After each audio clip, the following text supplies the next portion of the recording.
안녕하세요. 경제잡학사정 구혜림입니다. 오늘도 두 분의 아나운서와 경제 이야기 나눠보도록 하겠습니다. 홍단영 아나운서, 김가람 아나운서 나오셨습니다. 안녕하세요.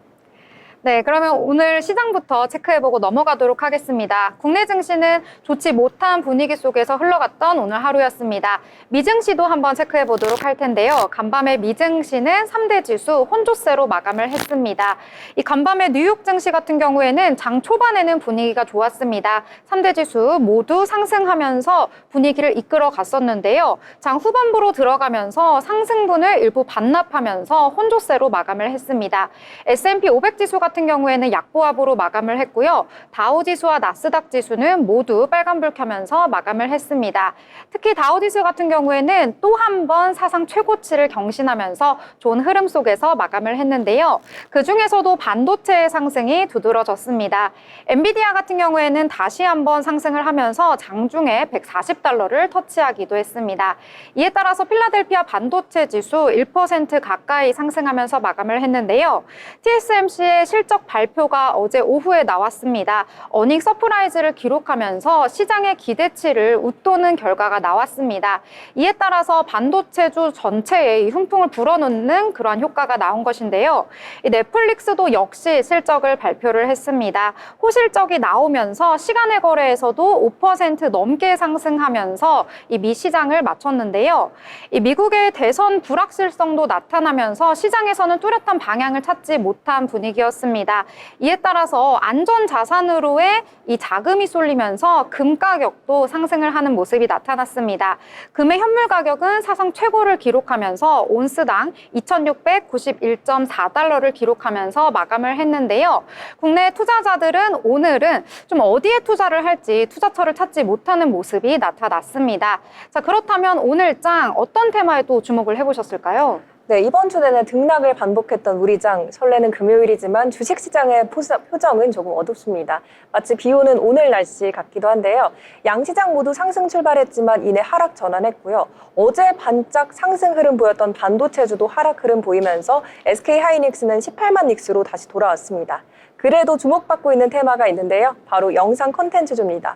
바로 넷플릭스 덕분입니다. 시장 예상치를 웃도는 실적을 내면서 콘텐츠주의 흐름을 이끌었습니다. 3분기 매출이 지난 동기 대비 15% 넘게 상승했고요. 또 신규 가입자도 500만 명 이상 유치했습니다. 시장 예상치가 452만 명이었는데 4분기 매출은 앞으로 101억 3천만 달러로 예상하고 있습니다. 네, 이렇게 좋은 실적은 미리 계획하고 준비했던 넷플릭스의 계략 덕분인데요. 조금 시청자 입장에서는 반발이 있기도 했지만 비밀번호 공유 단속이 있었고 또 저렴한 광고 요금제 덕분에 실적이 좋게 나오기도 했습니다. 이번 주에 스페인과 이탈리아에서는 가격 인상 계획이 있고요. 또 브라질에서는 저렴한 요금제는 폐지하겠다 이런 움직임도 보이고 있습니다. 실적 발표 후에 넷플릭스 주가는 시간의 거래에서 5% 넘게 상승하기도 했네요. 네, 여기에 세계가 기다리고 있는 넷플릭스의 기대작이 있죠. 많은 분들이 아시고 계실 텐데 이미 보셨을 것 같아요. 혹시 오징어 게임 보셨죠? 네, 맞습니다. 네, 저도 이제 2를 기다리고 있는데 이번 2가 크리스마스 다음 날이더라고요. 네, 그래서 보통은 연말이라서 바깥에서 나가서 시간을 보내기도 하는데 넷플릭스의 오징어 게임 2 덕분에 실내에서 보내준 분들도 많지 않을까 이런 예상도 해보고 있습니다. 네, 오징어 게임 영향으로 성장 모멘텀은 계속해서 지속해 나갈 것으로 보이고요. 네, 국내 컨텐츠주들도 힘을 받고 있습니다. 컨텐츠 미디어 그룹 뉴가 상승 흐름 탔고 또 코퍼스 코리아도 오전 중에 상승 흐름 보였고요. 또 스튜디오 드래곤과 콘텐트리 중앙도 상승세 이어갔습니다. 뉴에 대해서 조금 더 짚어드리겠습니다. 히든페이스라고 영화가 11월 20일에 개봉을 앞두고 있습니다. 송승헌 씨와 조여정 씨 그리고 박지현 씨 등이 출연할 예정인데 여기서 조금 더 주목받고 있는 게 업계에서는 솔레어 파트너스가 공동으로 메인 투자한 영화다 이래서 주목을 받고 있습니다. 솔레어 파트너스는 연타석 홈런을 터뜨리는 굉장히 선구안 있는 기업인데요. 지난해 천만 영화 서울의 봄, 올해 천만 영화 파묘에 잇따라 투자를 하면서 대박을 터뜨린 경험이 있죠. 네, 남다른 선구안을 가진 솔레어 파트너스가 공동으로 메인 투자한 작품이라서 관심이 남다른 것 같다. 이런 움직임이 나오고 있습니다. 네, 오늘 영상 콘텐츠주 전반적으로 강세를 보였던 하루였는데요. 역시 좀 잘 나가는 기업은 좀 똑똑한 것 같아요. 맞아요. 넷플릭스 혹시 구독하고 계세요? 저는 제가 구독하진 않고 이제 동생이 하고 있는 걸 같이 쓰고 있는데 전 종종 보고 있습니다. 구독하고 있으신가요? 네, 구독하고 있습니다. 이제 구독의 이제 시대가 다가왔기 때문에 넷플릭스 구독해서 보시는 분들이 굉장히 많은데요. 이 코로나19가 있었던 시절에는 넷플릭스를 보는 분들이 굉장히 많았다가 이제 좀 팬데믹이 끝나고 나서 이 넷플릭스가 성장이 좀 둔화되지 않을까 이런 시장의 우려가 있었는데 역시 똑똑합니다. 넷플릭스 이 비밀번호를 공유하는 걸 금지하기도 했고 그 다음에 언제부터였죠? 그 광고를 보면 좀 저렴하게 그 넷플릭스를 구독할 수 있는 서비스를 내놓으면서 초반에는 좀 시장에 이 반발이 있었지만 이것이 다시 구독자를 늘리는데 영향을 주면서 넷플릭스의 주가, 실적 다 잘 나가고 있다 이렇게 볼 수 있을 것 같습니다. 자, 그렇다면 가람 아나운서는 오늘 어떤 테마에 주목해 보셨을까요? 네, 저는 LS 에코에너지에 대해서 주목해봤습니다. LS 에코에너지에 대해서는 내년 실적이 시장 예상치를 상회할 거라는 전망을 보여주고 있는데요. 2025년에도 베트남 제8차 국가전력개발계획과 AI 데이터 센터 등의 수혜를 힘입어서 전력 및 통신 케이블의 안정적인 성장이 지속될 것이라고 밝혔습니다. 중장기 성장 동력도 기업 가치 재평가에 긍정적인 영향을 미쳤는데요. 또 그간 준비해온 히토류 신사업 실적이 본격화되고 해저 케이블 투자 계획이 가시화되면서 중장기 성장 모멘텀이 강화될 것이라고 보고 있습니다. 특히 AI발 전력 수급난으로 인해서 해상 풍력의 성장이 가속화될 것이라고 전망하면서 향후 동서의 해저 케이블 신사업 착수는 기업 가치 재평가로 이루어질 수 있는 긍정적인 전망에 힘입어서 수혜를 보고 있습니다. 네. 지금 LS 에코 에너지 꼽아주셨는데요. 오늘 주가 흐름은 그다지 좋지는 못했습니다. 보시면은 좀 파란불로 움직였던 오늘 하루의 모습이었는데요. 이 점도 참고하시면 좋을 것 같습니다. 자, 그렇다면 혹시 또 다른 테마, 어떤 테마 보셨을까요? 네, 저는 이번에는 진단키트 관련주 가져와 봤는데요. 우리가 이미 코로나19로 한번 크게 홍역을 치르면서 이제 다시는 이런 감염병을 안 겪고 싶다 이렇게 많이들 생각하실 것 같아요. 그동안 3년 동안 뭐 개인 위생이라든지 마스크라든지 많은 고생을 하면서 감염병의 감자만 들어도 조금 민감해지는 게 사실입니다. 그래서 재유행 조짐이 보인다거나 혹은 새로운 변이 바이러스가 나타난다거나 이렇게 되면 진단키트 관련주가 바로 상승을 하기도 하는데요. 또 얼마 전에 세계보건기구 WHO가 코로나19에 이은 또 다른 팬데믹이 찾아올 수 있다는 경고성 멘트를 내놨습니다.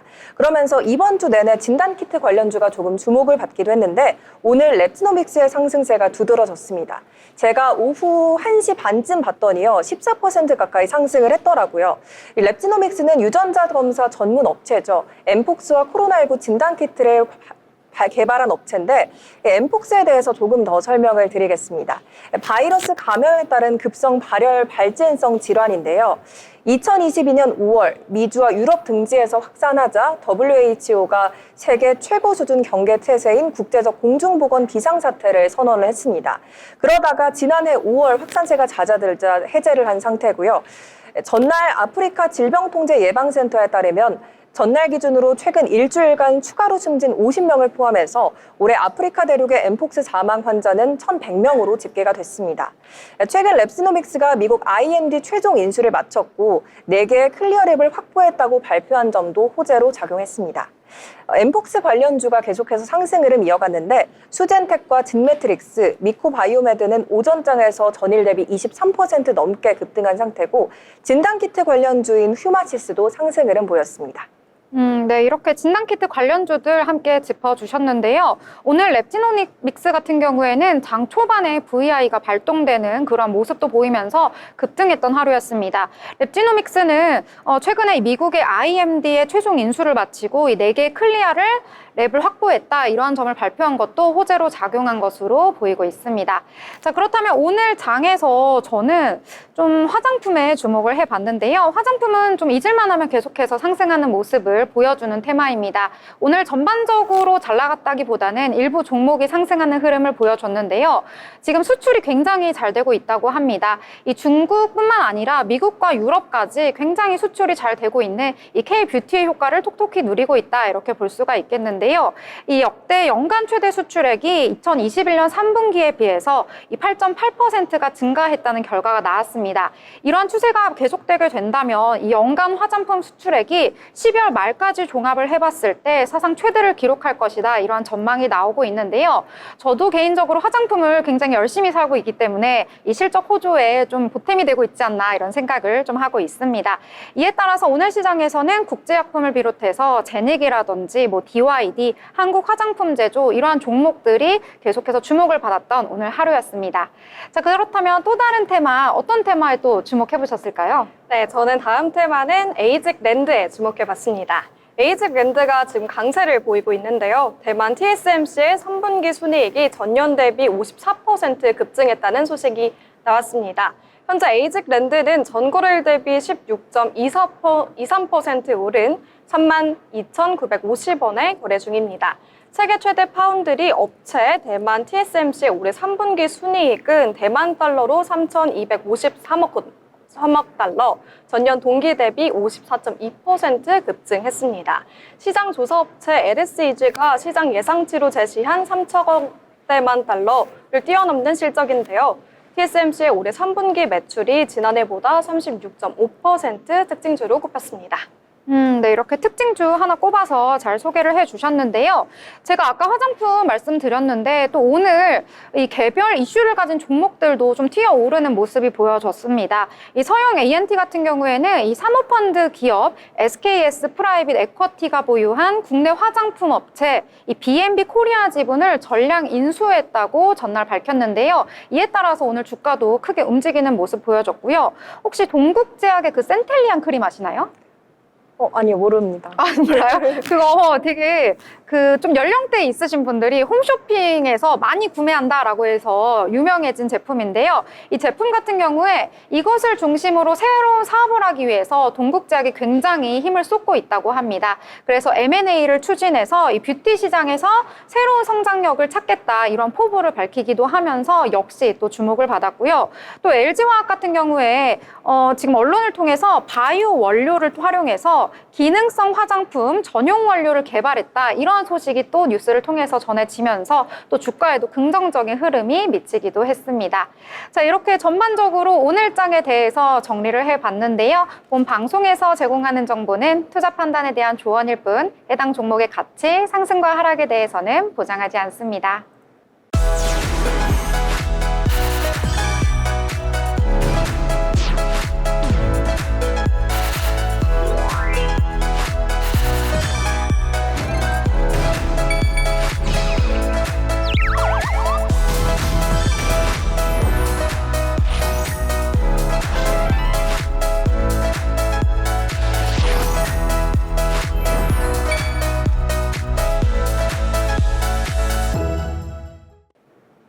네, 이번 시간에는 전국 각지의 맛집, 축제, 전시, 여러 가지 소식을 알려드리는 어디 갈까 시간입니다. 이번 시간에는 홍단영 아나운서가 준비하셨다고요? 네, 제가 이제 가을을 맞아서 무르익는 축제에 대해서 준비해봤는데요.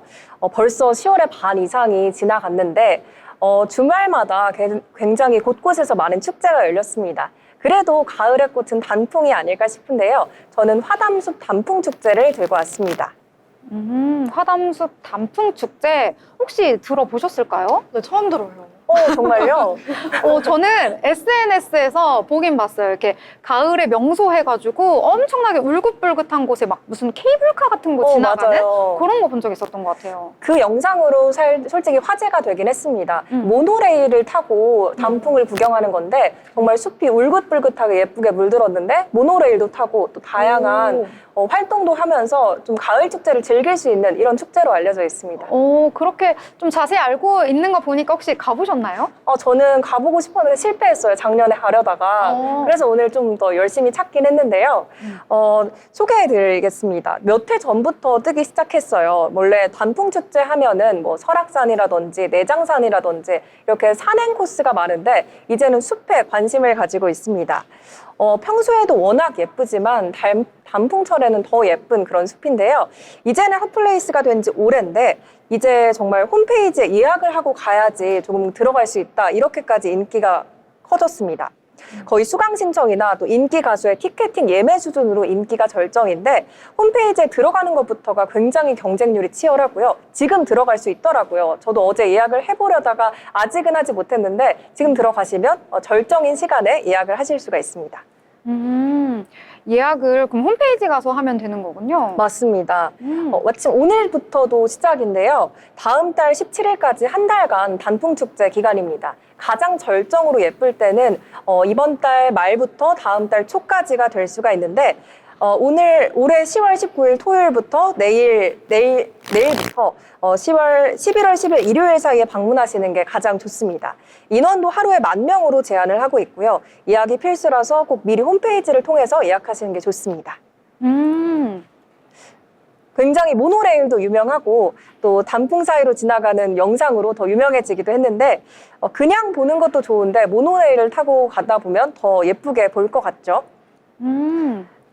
네, 그럼 화담숲 안에서 할 수 있는 게 모노레일 타는 거랑 단풍숲 구경 말고도 또 있을까요? 네, 다양한 것들이 있는데 그게 끝이라면 조금 아쉽잖아요. 그래서 뭐 이야기가 있는 숲이라든지 테마가 있는 숲, 이렇게 이끼, 생물, 분재 등으로 나뉘는데요. 이야기가 있는 숲은 정원사님과 숲 해설가님과 함께 이야기를 들으면서 숲을 거니는 그런 프로그램을 말합니다. 인당 3만 원인데 대신 입장권과 모노레일 탑승권이 포함된 가격이고 대상은 중학생 이상이고 초등학생 이하 고객은 성인과 동반을 해야 합니다. 요즘에 하도 물가가 올라서 3만 원 이 가격을 듣고 입장권에다가 모노레일까지 포함되어 있는 거잖아요. 그래서 좀 내기가 이제 부담이다 이렇게 생각하시는 분들도 있을 것 같은데 그래도 두 가지가 좀 포함되어 있으면은 또 괜찮은 것 같은데요? 네, 좀 더 자세히 즐기고 싶다 하시는 경우에는 관심이 있으실 것 같아요. 그러면 이제 다른 테마는 어떤 게 있는지 설명을 해드릴게요. 세 개의 테마 중에 분재에 대해서 설명을 드리면요. 나만의 반려분재를 만드는 겁니다. 분재 테마와 함께 설명을 듣고 또 이론 교육을 받으면서 계절별 소재를 이용해서 소분재를 만드는 거죠. 네, 이 프로그램은 아무래도 재료비도 들고 하다 보니까 가격이 다른 것보다는 조금 비싼데 인당 6만 원에 입장권과 모노레일 탑승이 포함되어 있습니다. 아무래도 좀 놀러 가다 보면 애들하고 같이 가다 보니까 아이들이 엄청 좋아할 것 같아요. 또 기념품을 생각해도 되게 좋을 것 같더라고요. 네, 맞습니다. 뭐 다양한 활동이라고 생각하고 기념품이라고도 생각하면 좋을 것 같은데 뭐 소중한 사람들과 뭐 화담숲 방문하셔서 단풍 구경하시고 맛있는 거 먹고 하시면 좋은 시간 보낼 수 있을 것 같은데요.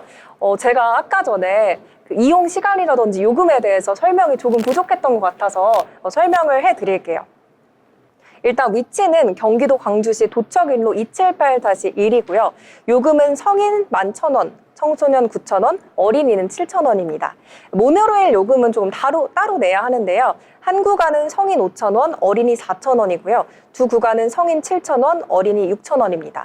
또 순원 경로도 있는데 성인 9,000원, 어린이 7,000원을 내야 합니다. 구간별로 요금을 내게 되는 이런 시스템이네요. 네. 그리고 또 이제 달마다 이용 시간도 다르더라고요. 그래서 내가 이번 달에 갈지 아니면 다음 달에 갈지 정하셔서 언제까지 관람하실 수 있다. 그런 관람 시간 체크해 보셔도 좋을 것 같습니다.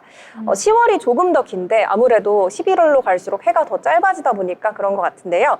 10월 18일부터 31일은 오전 8시 30분부터 오후 6시, 11월 1일부터 17일은 오전 8시 30분부터 오후 5시까지고 18일에서 12월 2일까지는 오전 9시에서 5시까지입니다. 이게 같은 달인데도 시간이 다 달라서 네. 내가 어느 날에 가야겠다 이렇게 정하고 나서도 이 시간 체크를 확실하게 좀 해야 될 것 같은데요? 맞아요. 거의 한 달이 있으면 반 정도는 6시에 끝난다거나 그 다음은 5시에 끝난다거나 이렇게 되어 있고요. 그리고 12월 2일부터는 이제 동계 휴원에 들어가기 때문에 그렇게 시간이 많이 남지는 않았습니다. 얼른 준비해 보셔도 좋을 것 같습니다. 어때요? 좀 가보고 싶지 않으세요? 네, 너무 가보고 싶어요. 저 모노레일도 네. 진짜 좋아하는데 한 번도 안 타봤거든요. 아, 모노레일 한 번도 안 네. 타보셨어요? 타보셨어요? 저는 어렸을 때는 꽤 그래도 탔었던 것 같아요. 저 줄 서는 걸 너무 안 좋아해가지고 사실.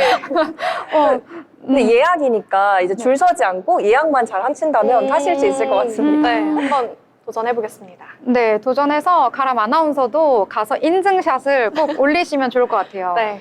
이거 인증샷 찍어서 아마 영상 찍어서 SNS에 올리면 조회수 폭발할 것 같은데요? 정말요? 혜림 아나운서님은 해보셨을까요? 약간 그런 데 가가지고 사진 찍어서 올리는 거. 못 해봤는데 이번에 화담숲에 가서 하면은 엄청난 조회수를 기록할 것 같습니다. 왜냐면 제가 듣기로는 이 화담숲 예약이 엄청나게 어려워서 정말 피를 부르는 피켓팅이라고 들었거든요. 그래서 이게 매년 실패하는 분들도 굉장히 많고 성공하는 분들을 부러워하는 분들도 너무너무 많더라고요. 그래서 저희 어디 갈까 시간에 소개를 해드렸으니까 더 많은 분들이 찾아갈 것 같다 이런 생각이 좀 드는 내용이었습니다. 자, 그러면 이렇게 꼭 예약 성공하셔가지고 단풍 축제 즐기셨으면 좋을 것 같습니다. 지금까지 알찬 정보 소개해준 홍단영 아나운서 감사합니다. 감사합니다. 네, 시청자 여러분들께서도 이러한 다양한 소식 접하시고 방문하시면 좋을 것 같습니다. 더불어 본 방송에서 제공하는 정보는 투자 판단에 대한 조언일 뿐 해당 종목의 가치, 상승과 하락에 대해서는 보장하지 않습니다.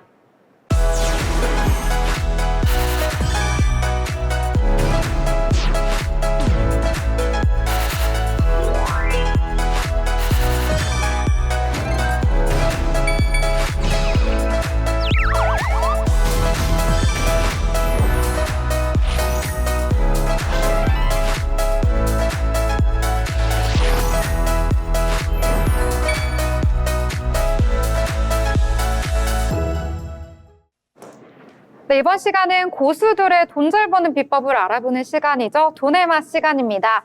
돈을 잘 벌기 위해서 주식 계좌에도 빨간불을 반드시 켜야겠는데요. 그렇다면 시장이 어떻게 흘러갔는지 상황도 반드시 체크를 해봐야겠죠. 이 시장 상황 우리 가람 아나운서가 전해주시죠. 네, 상승 출발 오늘 이번 진짜 간만에 반가웠는데 코스피 지수가 하락 전환하면서 2,600선 꺼졌습니다. 반도체주 중심으로 외국인 매물이 출회하면서 2,580선까지 후퇴했습니다. 최근 중국 경제 상승 기대감에 중화권 주식시장이 강세를 보이면서 국내 자금 이탈이 가속화될 우려도 보입니다. 네, 오늘 코스닥, 코스피 지수 살펴보겠습니다. 코스피 지수는 전날 대비 0.61% 하락하기도 했었는데요. 현재는 2,593.82포인트로 0.59% 하락하면서 마감했습니다. 코스닥 지수도 보겠습니다. 코스닥 지수는 1.55% 하락하면서 7,553.22포인트로 하락 마감했습니다. 투자별 매매 동향도 보겠습니다. 코스피는 기관과 개인이 순매수세 보였지만 외국인은 4,797억 원 순매도하면서 하방 압력을 가했습니다. 코스닥은 개인만 홀로 매수세 보였는데요. 2,481억 원 매수세 보였습니다. 외국인과 기관은 동반 팔자세 보였습니다. 시가총액 상위 종목도 살펴보겠습니다. 알테오젠만 이제 상승세 보였는데 코스피 지수도 코스피 시가총액 상위 종목부터 살펴보겠습니다. 삼성전자는 5만 전자를 아직도 탈회하지 못했는데요. 하락 마감했습니다. SK하이닉스는 18만 7,300원 하락 마감했고요. LG에너지솔루션도 하락 마감했습니다. 삼성바이오로직스만 상승 마감했는데요. 100만 원대 넘어서고 있고요. 현대차는 23만 4,500원 하락 마감했습니다. 네, 코스닥도 살펴보겠습니다. 코스닥은 알테오젠만 홀로 0.65% 상승하면서 38만 6,500원 상승 마감했고요. 에코프로비엠, 에코프로, HLB, 리가겐바이오, 클래시스 다 하락 마감하고 있습니다. 코스닥 반도체 중심으로 외국인 매도세가 이어지면서 SK하이닉스, 삼성전자 등 주도주가 하락세를 가팔았습니다. 중국 경제 지표가 호조를 보이면서 국내 외국인 자금이 중국으로 빠질 수 있다는 우려가 계속해서 제기되고 있습니다. 네, 이렇게 오늘 시황까지 한번 체크해 봤습니다. 오늘 전날 미국 증시가 혼조세로 마감이 되긴 했지만 그래도 전반적으로 분위기가 좋다 이런 평가가 나왔기 때문에 오늘 국내 증시도 좋지 않을까 이렇게 기대를 많이 하셨을 것 같습니다. 장 초반에 상승하면서 양대 지수 출발을 했었지만 오늘 하락하면서 마감을 했던 모습이 나타났는데요. 특히 코스닥 같은 경우에는 더욱더 낙폭이 깊어져서요. 오늘 1.55% 하락한 753선에서 마감을 했고요. 코스피 같은 경우에는 오늘 2600선 무너지면서 거래를 마쳤습니다. 오늘 수급이 좋지를 못했는데요. 코스피 같은 경우에는 외국인이 장 초반에 비해서 후반으로 갈수록 계속해서 매도 물량을 출회하면서 지수의 하방 압력을 키웠습니다. 특히 외국인 같은 경우에는 반도체를 중심으로 매도를 했기 때문에 이 삼성전자와 SK하이닉스 등 대형주가 계속해서 물량을 덜어내면서 좀 지수의 하방 압력을 가했던 오늘 하루였습니다. 시가총액 상위단에서 위치한 종목들도 코스피는 혼조세 보여줬고요. 코스닥 같은 경우에는 알테오젠을 제외하고는 모두 하락하면서 마감을 했던 오늘 하루였다. 이렇게 정리를 해볼 수 있겠습니다. 자, 그래도 오늘 장에서 올랐던 테마 몇몇 테마들 저희가 짚어드리고 있는데요. 자, 그렇다면 오늘 장에서 어떤 테마에 또 주목을 해보셨을까요? 네, 저는 바이오 제약주에 좀 주목을 해봤는데요. 네, 미국 생물보안법 통과에 대한 기대감, 그리고 국내 위고비가 상륙을 하면서 바이오주가 이번 주 내내 흐름을 좋았습니다. 제약 바이오주에 대한 존재감은 연말까지도 이어질 수 있다, 이런 기대감도 작용을 하고 있는데요. 오늘 대체로 파란불이었던 코스피 시가총액 상위 종목 10위 중에서도 삼성 바이오로직스가 당당히 빨간불을 켰습니다. 오늘 오전 고수익 투자자들이 가장 많이 순매수한 종목은 유한양행이었고요. 국내외 금리 인하가 시작된 것도 바이오주에 힘을 더했는데 앞서 국산 항암 신약 최초로 미국 식품의약품 허가를 받은 호재가 매수세가 몰린 상황입니다. 지난 15일에는 52주 신고가를 경신하기도 했고요. 올 3분기 실적 기대감도 커지고 있습니다. 명문제약도 오전에 9% 넘게 상승했는데요. 제가 오후 3시 반 기준으로 봤더니 7% 넘게 올랐더라고요. 이미 고지혈증 치료제가 비만이나 당뇨로 인한 신부전증 효과가 있다는 게 확인이 되면서 주가에 큰 탄력을 줬고 또 우울증 약도 여기에 힘을 더했습니다. 내년부터 20세에서 34세 청년들은 2년마다 정신검진을 받을 수 있게 된다는 소식에 매수세가 몰렸습니다. 특히 명문제약은 우울증 치료제 설트람정을 판매하고 있기 때문에 주식시장에서 투자자들의 조금 매력을 더한 종목이었습니다. 제약바이오 오늘 어디에 투자를 해야 될지 투자자들의 이 자금이 좀 갈피를 못 잡고 있는 상황에서 그래도 오늘 제약바이오 좀 개별 종목을 중심으로 이슈가 나왔기 때문에 수급이 쏠린 것으로 분석이 되고 있습니다. 자, 이렇게 저희 오늘장에 대해서 간단히 또 정리를 해봤는데요. 본 방송에서 제공하는 정보는 투자 판단에 대한 조언일 뿐 해당 종목의 가치, 상승과 하락에 대해서는 보장하지 않습니다.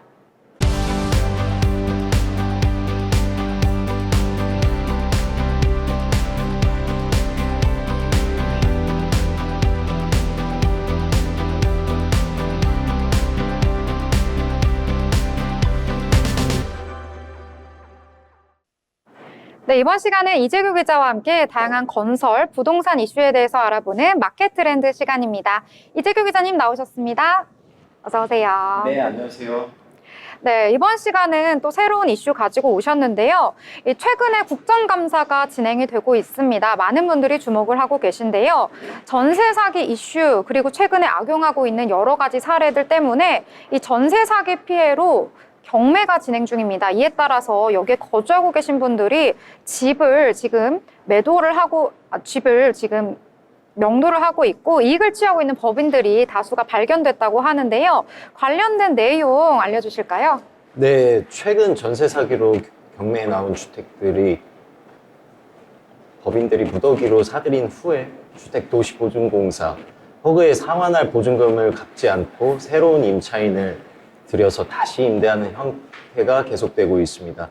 제2의 빌라왕 사태가 우려된다는 지적과 함께 이번 국감에서 국민의힘 상임위 국토교통위원회 소속 김은혜 의원은 허그로부터 제출받은 자료에 따르면 2022년부터 지난달까지 수도권에서 9천 채 이상의 전세 사기 피해 주택이 경매로 나왔다고 밝혔습니다.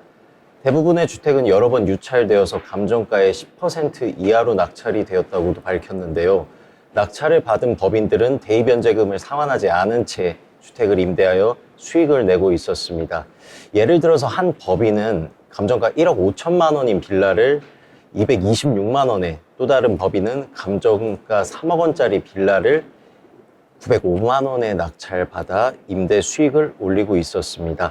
허그는 낙찰자에게 새로운 임대차 계약을 체결하거나 자금을 확보해 보증금을 자발적으로 상환하도록 유도하고 있지만 사실상 전세 사기 피해가 계속될 가능성이 커지고 있다고 합니다. 네. 좀 심각한 것 같은데요. 금액만 들어도 이 심각성이 느껴지는 것 같습니다. 감정가 1억 5천만 원의 빌라를 226만 원에 사가고 또 감정가 3억 원짜리 빌라를 905만 원에 낙찰받았다고 하니까 좀 문제가 심각한 것 같은데요. 자, 그렇다면 이 집에 살고 있는 분들은 경매로 넘어가게 되면 이제 기존에 살고 있다가 나가야 되잖아요. 이 부분은 또 어떻게 될까요? 네, 맞습니다. 이 부분의 제일 큰 문제가 허그가 경매 낙찰자에게 새로운 임대차 계약을 체결하도록 유도하고 있어 제2의 전세 사기 가능성을 키우고 있다는 점입니다. 만약 허그가 보증금을 회수하기 위해 재경매를 진행하게 되면 새로운 세입자들은 예기치 않게 퇴거 요구를 받을 수가 있습니다. 네, 퇴거 요구를 받으면 정말 당황스러울 것 같아요. 너무 걱정인데 그럼 허그의 보증금 회수 비율은 현재 어떻게 돼가고 있나요? 네, 허그의 보증금 전액 회수 비율은 해마다 감소하고 있었습니다. 2022년도에는 15%였던 그 회수 비율이 지난해에는 약 9%로 줄었고 올해는 상반기 기준으로 0.2%에 그쳤습니다. 이번 국감에서 김은혜 의원은 허그의 보증제도가 제2의 빌라왕과 전세 사기범들의 먹잇감이 되고 있다며 신속하고 과감한 형사 조치와 제도적 보완이 필요하다고 강조했습니다. 한편 이 사건과 관련된 법인들은 특정 로펌을 통해 허그와의 소송도 불사하고 있는 상황인데요. 허그는 낙찰자에게 179건의 지급 명령을 신청했고 이 중 144건이 소송으로 이어지고 있습니다. 네, 소송으로 이어지지 않은 건도 많이 걱정스러운 부분인데 이렇게 전세 사기 피해를 예방하기 위해서 제도적 개선이 필요해 보입니다. 국토부가 전세 사기 피해자를 돕기 위한 새로운 도입을 하기로 했는데요. 어떤 게 있을까요? 네, 맞습니다. 정부가 경매로 확보한 차익을 통하여 피해자들의 지원을 하겠다는 건데요. 전세 사기 피해자가 정부의 경매를 통해 받은 낙찰가와 감정가의 차익으로 보상을 받을 수 있게 됩니다. 오는 11월 11일부터 시행될 전세 사기 피해자 지원 및 주거 안정에 관한 특별법 개정안이 그 핵심입니다. 이 개정안에 따르면 LH가 전세 사기 피해자의 우선 매수권을 인수해 해당 주택을 경매로 낙찰받고 그 차액을 피해자에게 지원하는 방식입니다. 예를 들어서 LH가 감정가 1억 원인 피해 주택을 6,780만 원에 낙찰받으면 나머지 차액인 3,220만 원을 피해자의 지원에 사용할 예정입니다. 이때 차액에서 수수료와 관리비 등은 제외가 되고요. 국토부 관계자는 또 이번 제도를 통해 피해자들이 보다 원활하게 피해를 회복할 수 있도록 지원하겠다고 밝혔습니다. 감정가는 전세 사기 피해자와 감정평가사 협회에 추천한 감정평가사가 평가한 평균액을 기준으로 삼겠다고 밝혔습니다. 또한 개정안에는 피해자가 보상을 받은 후에 취소 절차에 대한 내용도 포함되어 있습니다. 피해자는 임차 보증금을 전액 돌려받은 경우 피해자 지위의 취소 철회 절차를 거쳐야 합니다. 이를 위해 국토부는 결정문을 제출하고 지원액은 60일 이내에 반납하여야 합니다. 네, 굉장히 자세하게 짚어주셨는데요. 네, 국토부는 이번 제도를 통해서 전세 사기 피해자들의 실질적인 피해 회복을 위해서 도움을 줄 것으로 기대가 됩니다. 그런데 과연 이 제도가 얼마나 효과를 볼 수가 있을지 지켜봐야 할 것 같습니다. 네, 맞습니다. 제 주변에 가까운 지인이 이번에 전세 사기 피해를 2022년도에 전세 사기 피해자로 확정이 돼서 정확히 이번 주에 그 집이 경매에 넘어갔었거든요. 경매 진행이 되고 있는데 정말 많은 주변 사람들이 전세 사기 피해자로 있는 것 같습니다. 그리고 또 더 많은 전세 사기의 피해자들이 고통을 받고 있는 이러한 가운데 정부의 적극적인 지원책이 얼마나 실효성을 발휘할지 주목해야 할 것 같습니다. 네. 지금 이재규 기자님 말씀해 주신 것처럼 우리 주변에 있는 일이고 또 제가 직접적으로 아는 건 아닌데 한 달이 걸쳐서 또 이렇게 전세 사기 피해가 있었다는 분들의 이야기도 전에 들었었거든요. 하루빨리 관련된 내용 정부에서 조치를 취할 수 있도록 기다려 보도록 하겠습니다. 자, 전해주신 이재규 기자님 감사합니다. 네, 저희는 이렇게 다양한 증시 이야기와 부동산 이야기까지 함께 나눠봤습니다. 다음에는 더 많은 소식 가지고 찾아뵙도록 하겠습니다. 함께 해주신 여러분 고맙습니다.